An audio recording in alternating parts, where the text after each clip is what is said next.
Well, after the long hiatus with the holiday weekend and such, I'm finally back with more midweek news, and in today's episode, we'll be talking about how Fallout 4 is finally getting its first official PC patch, and there's a way where you can delete games off of your Steam library. Stellar's Dev Diary talks about Galactic Law, and the director for the remake of Final Fantasy VII talks about why the series needs to be multi-part. All this and more coming your way. So Fallout 4 gets its first official PC patch. This is patch 1.2, meaning that there must have been a 1.1, which was an unofficial patch of some kind. But this is the first official PC patch. There will be one coming for PS4 and Xbox One this week as well.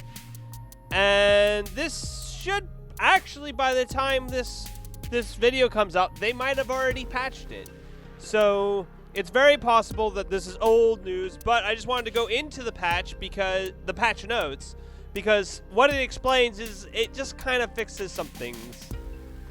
adds a few features where you can use the numpad for remapping. I don't know if that means remapping like as in you can use it for your quick slots, like for healing or selecting weapons. It might have something to do with that. I'm confused as what the remapping, or it could just be that when you're key binding things, you can now use the numpad, which you couldn't before, which seems like a huge oversight. Because if you're gonna, it really shows like how quickly I think they ported it from console to PC. This game feels much more of a console port than any of the other games, and I think one of those reasons is because they just didn't take the time to change some things up to make it a little bit more just easy living for PC gamers. That's it. And like I said, most of the fixes are relatively minor. They say general memory and stability improvements, performance improvements inside the Corvega assembly plant, optimizations to skin decal rendering, details like that. Some missions or quests were fixed. I especially love the one where during Confidence Man fixed the issue where players' health could continuously regenerate. I don't see the problem in that. I would do that. Why not? Anyways, so they're just kind of there's still going to be plenty of bugs. So if you're one of those people that are looking for Fallout 4 and like wondering when the bugs are going to be fixed out of it, you're going to be waiting a long time, I think. I mean, look at Skyrim. Skyrim has a plethora of bugs still. And that game is, 5 years old now? It's ridiculous. So I would not hold your breath on them fixing all the bugs. I would more like to see if the game is much cleaner than it was at launch.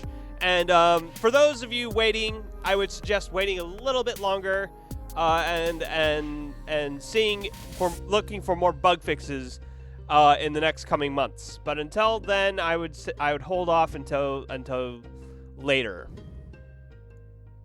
So someone on NeoGAF with the username Enter the Dragon Punch has discovered a way to remove games permanently from your account on Steam. So the way you do this is you just go to you have your launcher, your Steam menu. You go to Help, hit the Steam support. It will take you to another page where you can hit Games, Software, etc. Then you select a game. Let's just, for argument's sake, choose Yo-Ho Simulator. Don't know why I'd ever want to remove this game. And you could say, I want to permanently remove this game from my account. Now you click on that, and there'll be some other options that you'll have to go through. But for the most part, this is great. Like, because I know of some people who might or might not own Huni Pop, let's say, and they got it as a joke because now you can't remove this game on your Steam account, and you can remove games on Steam. So if you have this bad game and you look at it and go, you just like, ugh, anytime you look at it, you can now remove it. So you won't have to have that feeling anymore, and that's perfect. Good job, Steam. Sometimes Steam does all right. So the latest dev diary for Stellaris on Paradox Plaza talks about the policies and edicts system for the game, and basically these are laws. They're the politics and laws of the country, of the galactic empire that you are controlling. So policies are laws. Essentially, they're all empire-wide. You can basically make a heavily bureaucratic government, or you can regulate. It helps you regulate slavery if you're a country or a empire with slavery. I keep saying country. I don't know why. This is a galactic empire. Migration. Do you control your people? Do you make sure that they stay contained in the planets they are, or do you allow them to move around? Voting rights and orbital bombardment is one. So, if you want to have a policy on how much damage you want to cause, you can do it. And the second one is edicts. Edicts have, there's two different kinds of edicts. There's the empire-wide ones, and then there's the planetary ones. And the difference between edicts and policies seems to be that edicts have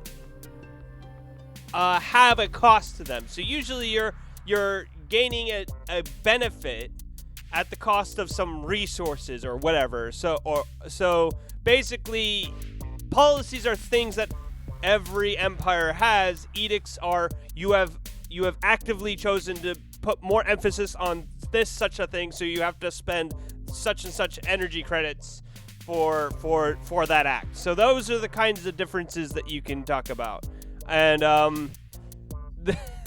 some of the ways that they talk about the edicts and what kind of civilizations you can create is you can create a xenophobic civilization, which is one that doesn't really talk to other species, even ones that are pre-warp society, if you want to call them, and they also don't really deal with them. They don't trade technology at all. But then you could also play a pacifist, which doesn't actually participate in any orbital bombardment. So there's different ways you can play based on your policies, and then the edicts are just bonuses on top of your policies. So I'm looking forward to this game still. I hope they keep releasing more dev diaries.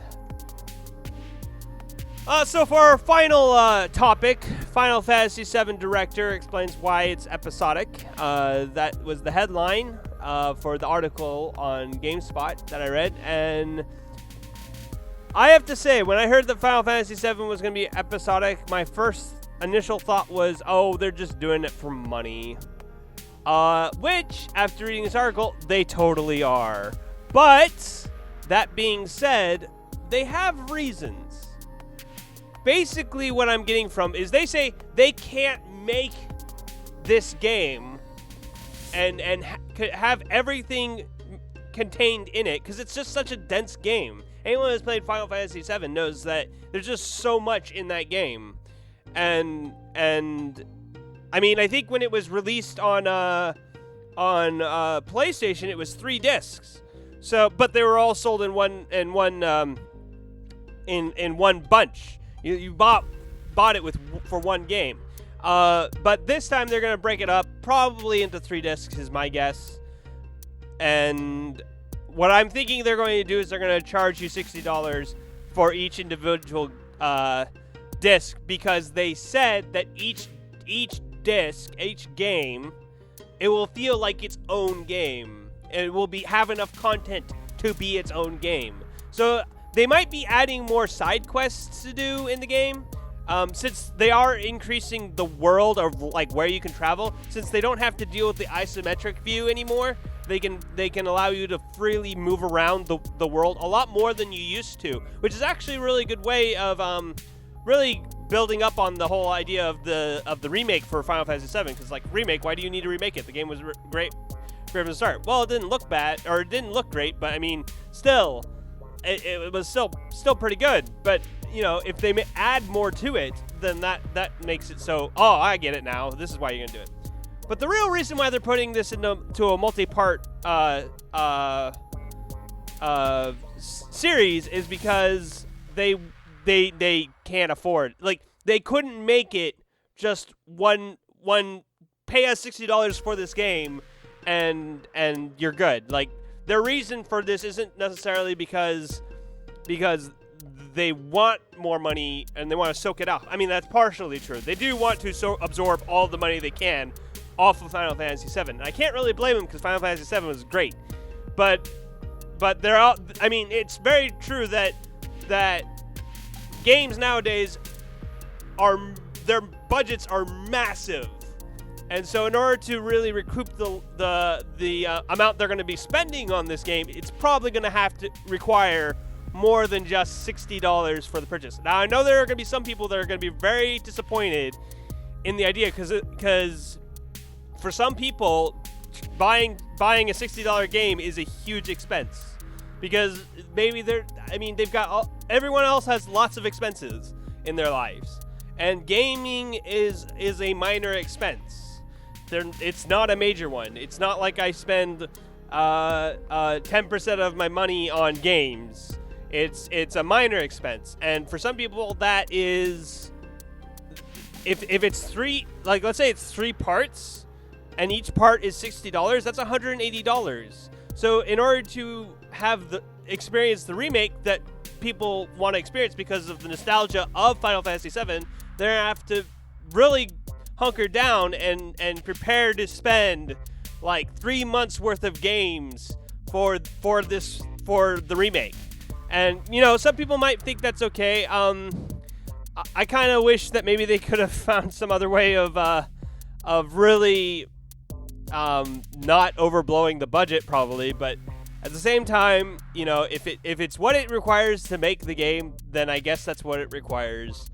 And so just keep in mind that I'm expecting 100 each disc to be worth $60. So I'm expecting this game to cost $180 in total. They might actually add more information about the other Final Fantasy VII games that came out. I can't remember their names, but like more stuff about like Vincent Valentine or other characters in Final Fantasy that you learn more about in other games. They might throw in more stuff about that in this remake. And that will be really exciting, and I'm looking forward to it overall, but this was kind of a disappointment, to be honest. Even with the explanation, it's still a disappointment. And I wouldn't say I'm really mad at Square Enix for doing this. It's just kind of disappointing. That's it. So that was Midweek News, and I hope you enjoyed the episode. And if you did, please remember to like, comment, and subscribe. And I'll see you all next time. Hopefully not like 3 weeks from now. That would be bad. Let's not do that.